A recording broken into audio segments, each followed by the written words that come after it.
Remember that time na nag-post ako ng picture na may mga pasa ako sa braso?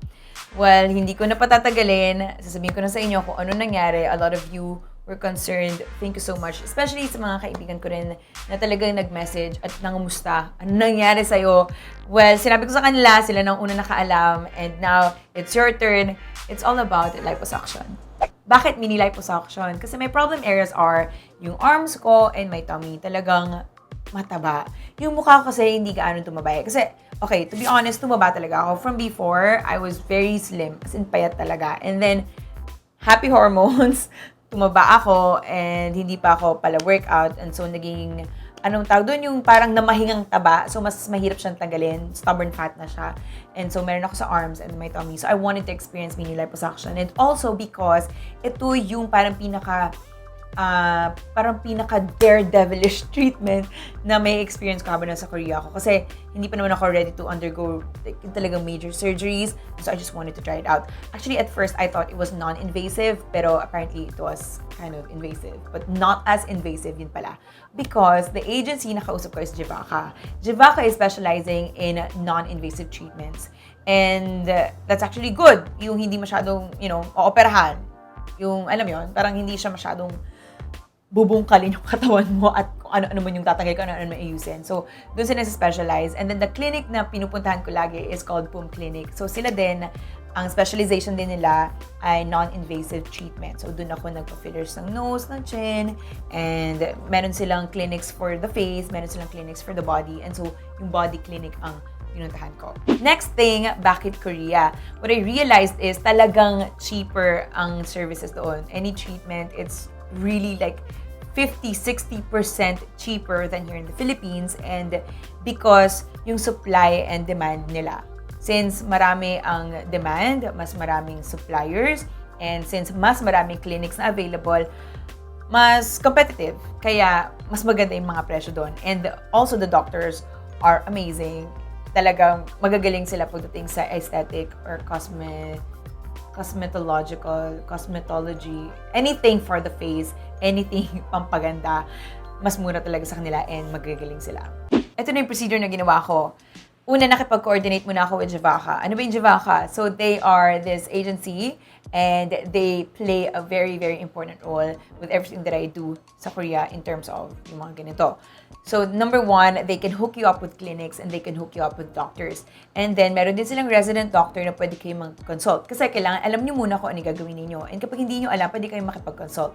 JIVAKA has this video consultation with the resident doctors. You may do that if you're keen on doing anything. And also, kung gusto nyong maghanap na ng clinic at makipag-coordinate, they will be the ones to do that. Dahil marunong sila mag-Korean, marunong sila mag-English, and magaling sila mag-English, so hindi kayo malolost in translation, which is very, very, very important. So, nakipag-coordinate ako, and then nung naset na kung ano ba yung treatments na gagawin ko, doon na sila naghanap ng clinic, and since they know that I've worked with PPEUM Clinic, and also yung treatment na hinahanap ko ay nasa PPEUM Clinic, so I am doing it with PPEUM Clinic. So, sila na yung nag-set, sila na rin yung nag-schedule, sasabihin na lang nila sa'yo. So, yun yung maganda. Pagdating namin sa clinic, it was a series of consultation. May consultation with the staff para malaman mo kung ano mga treatments na gagawin mo, kung magkano, and of course, consultation and assessment with the doctors. I-explain nila yung mga treatment na gagawin, kung anong mangyari, kung anong i-expect mo, at kung meron kayong questions, which is also very important, pwede mong matanong yung doctors mismo. Did you lose some weight? Your face got like... Really? No, Yeah. it's the chin from here. It's your work. Oh, by the way. Correct answer. Yeah. The things that you can like pinch, it's all fat. Really, is that? I'm Yeah, not I joking know. again. But yeah, I know. so that's all fat. But we're not going to like Remove it. remove everything. Yeah, because I won't be able to. Oh yes, and Right? no, it's just fat. What is me without fat? Dadalhin ko na kayo sa loob ng operating room. Pero warning sa mga may fear of needles or anything like surgery, kung madali kayong masuya, whatsoever, you may fast forward it at the end of the video para makita nyo kung anong conclusion ko. Pero if you're game to see what really went down, please keep on watching. Sabay-sabay nating panoorin ng mga clips na hindi ko naman kinuha. At ito na yun. And I'm gonna explain everything to you. What I felt in that very moment. Here we go. Okay, here I was trying to get ready. So talagang nakahubad ako dito. And from here naman, preparation na to for the non-invasive thing and for the fat injection. Hindi to masakit at all. It was very comfortable. So dumating na yung doctor. Ayan na, nag-ready na siya. At ready na rin yung tiyan ko para sa treatment na ito. Ang maganda sa kanila, yung doktor ang gumagawa ng mga ganitong procedure. Never akong nagpunta doon at parang nurse or anything gumawa. Yan. Wala tong pain at all. This is just really firming the skin, just preparing it for the mini liposuction. I was wondering though, kung bakit inuna to, pero I realized that dapat nga itong mauna because after the liposuction, halos hindi ka na talaga makakilos. And, yep, it was really nice. Nakakilite. Yun yung, yun yung sensation ko dito. But I can feel it, the heat. That's what it is, I think. And then sa arms, also very painless. May init lang siya na kapag, kunyari walang gel, tapos biglang dumampi yung machine. Yun yung parang, uy, medyo mainit to. But other than that, chill lang to. Ironically speaking, chill. Pero hindi, mainit. Yun yung nakaka-burn ng fat at the same time. Nakaka-firm ng balat. Now, this is the fat injection sa likod. Which is crazy! Okay, hindi ako mag-sugarcoat. If it's painful, I'm gonna let you know that it's painful. And this is the most painful part. Here we go. Oh my God. Ooh! Yeah, from here, eto na yung parang, it's painful! Kung ano man yung liquid na pumapasok dito sa gilid, sobrang hapde. Mataas yung pain tolerance ko, kaya hindi ako like umiimik. Pero it was painful. Ito na yung sinasabi ko, pag may fear kayo of injections, you should pause, just skip. Because this is a massive needle going into my back, and shoot! And there you go. Mas masakit yung feeling na pumapasok yung liquid sa loob kesa doon sa pagtusok ng needle sa balat ko. I have no problems with injections on my skin. But this solution, but it is so effective. As in, nabawasan nga yung taba ko sa likod. But it was, Whatever that was going inside was at this point, in-explain ko na kung gaano ka-painful. Sinabi ko yata dito na I rated it. Pain scale, 8 out of 10. Masakit. What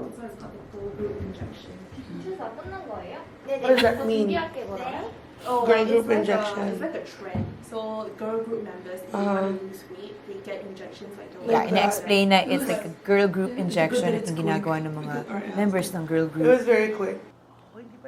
I didn't know what to feel, pero nung nakita ko yung effectiveness niya, I said, it's worth it. Now, this is the preparation for the mini liposuction. Talagang surgery room at its core. And I didn't expect it. Siguro sanay ako sa PPEUM clinic na parang non-invasive clinic siya. But I'm here with sterilized stuff. The doctor, they're preparing my tummy for the main event of the evening. Here we go. So this is Dr. Jong. Shout out to Dr. Jong. He's really nice. All the doctors were nice. JIVAKA was nice. There you go. So, at this point, wala akong general anesthesia. I was supposed to undergo general anesthesia, pero kumain ako.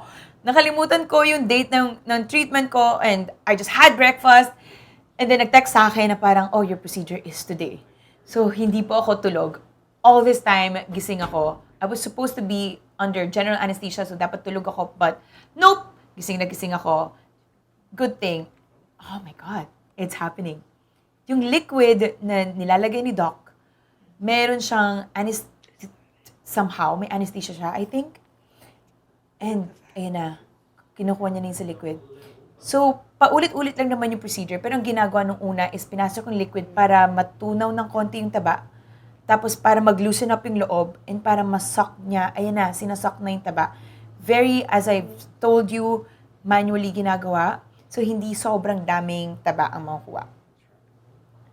At this point, I was feeling the rod inside me. It wasn't as painful as the injection, but it was uncomfortable. Mafe-feel mo yung discomfort niya, yung parang, oh my God, may something sa loob mo. And this is the amount of, yung yellow thing doon sa syringe, that's the fat versus the liquid.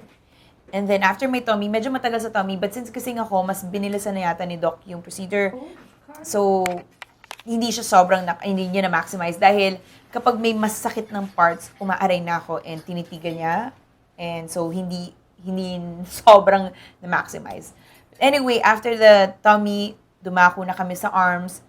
Sa arms naman yung feeling niya, mas parang mas bugbog lang yung feeling ko. Siguro dahil less yung fat and then closer siya sa muscles. So yung discomfort niya is more of parang pain muscle. Parang nabugbog ka sa sports. And then after that, tinahina. So hindi ko na masyadong tinatagalan yung procedure dahil paulit-ulit naman yung procedure. Pero after noon, tinahina, isang buhol lang daw yun eh. Kasi nung pinatanggal ko sa doctor dito sa Philippines, sabi niya, ay, isang tahi lang naman pala to. And after that, that's it! Ito yung part. Okay, tapusin ko muna ito. I'm better here. My arm is so much better. Sobrang nakakatawa to. Ito yung part na hindi na ako Lifting my weight, I just have to slide. She just slid off. And gising ako. That's insane. She has to wipe you. Yes, tumatawa na si Tina. Tawang-tawa siya. Kasi nakaubad si Raiza. Kailangan ko mag-slide off dun sa bed dahil hindi ako makaangat.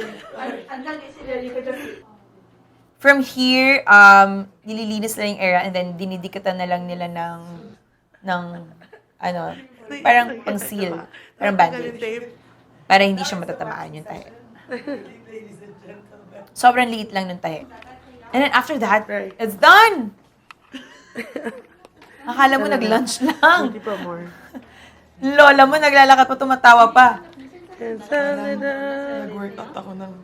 Yeah. Hello everyone. So together with me is JIVAKA CEO Jiong, or Jay. You may call him Jay. Yeah, either way is fine. JIVAKA Beauty is a place you can actually discover and also make an appointment for beauty treatments in Korea, which we are known for. Yeah, you can actually browse through our website and find prices, information about treatments. And also, moreover, you can always send us any question, and we have a live chat service, and also we answer your question by email, whether you wanna find out, if certain treatment is suitable for you or not. So we can actually give you a consultation all in English.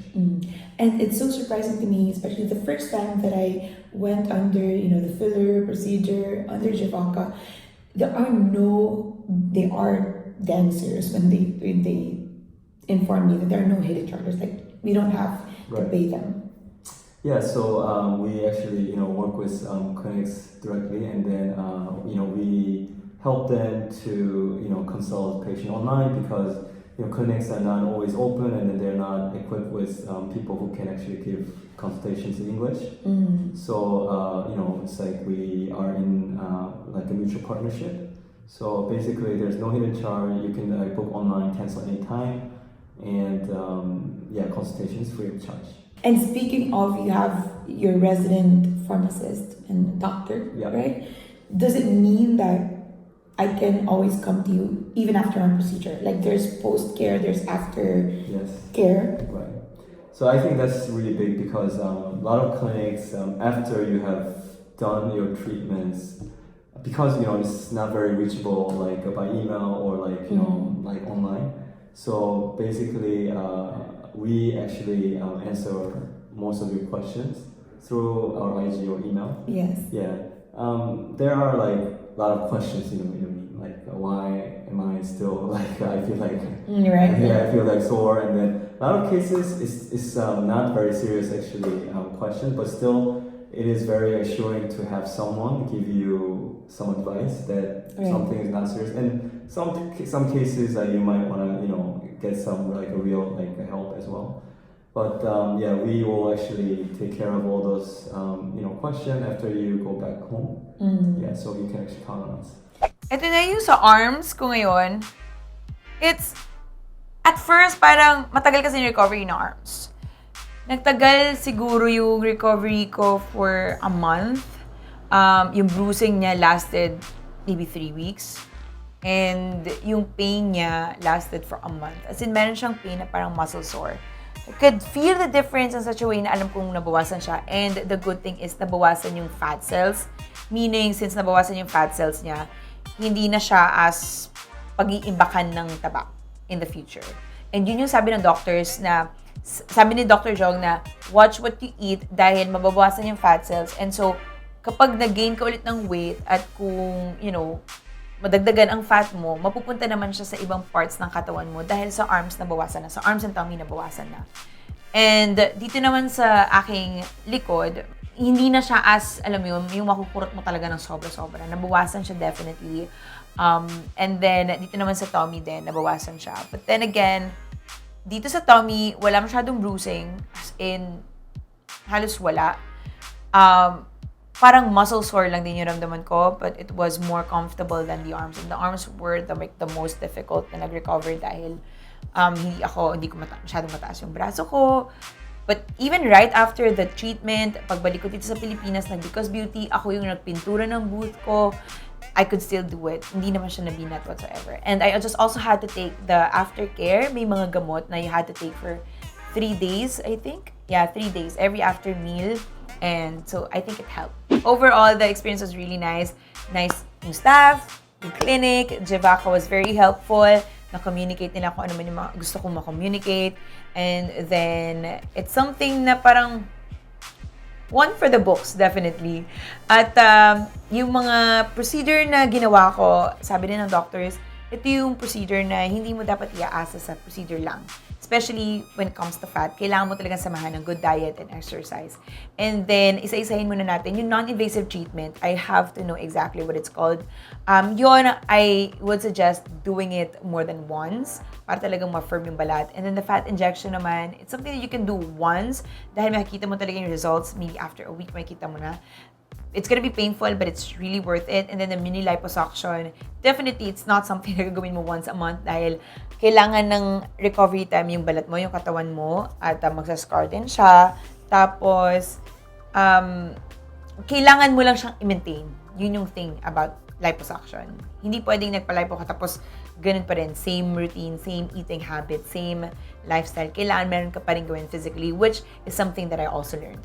With that said, ilalagay ko na lang yung details sa description box below ng JIVAKA and PPEUM Clinic kung nag-iisip kayong gumawa or mag-undergo na ganitong procedure. It doesn't have to be liposuction. Kung may iniisip kayo na non-invasive, kung gusto nyo check out yung clinics na yun, ilalagay ko sila sa description box below. Thank you guys so much for watching. Finally, it's out. There you go. It's liposuction. And it's totally healed. I'm definitely okay. And I'm back. And kung na-enjoy niyo yung video, kung helpful, let me know in the comment section below. If you like this video, don't forget to give this a thumbs up. And don't forget to get subscribed and notified by clicking the bell button below. You may also follow me on Facebook, Instagram, and Twitter at Raiza Contawi. And I'll see you on the next vlog. Bye!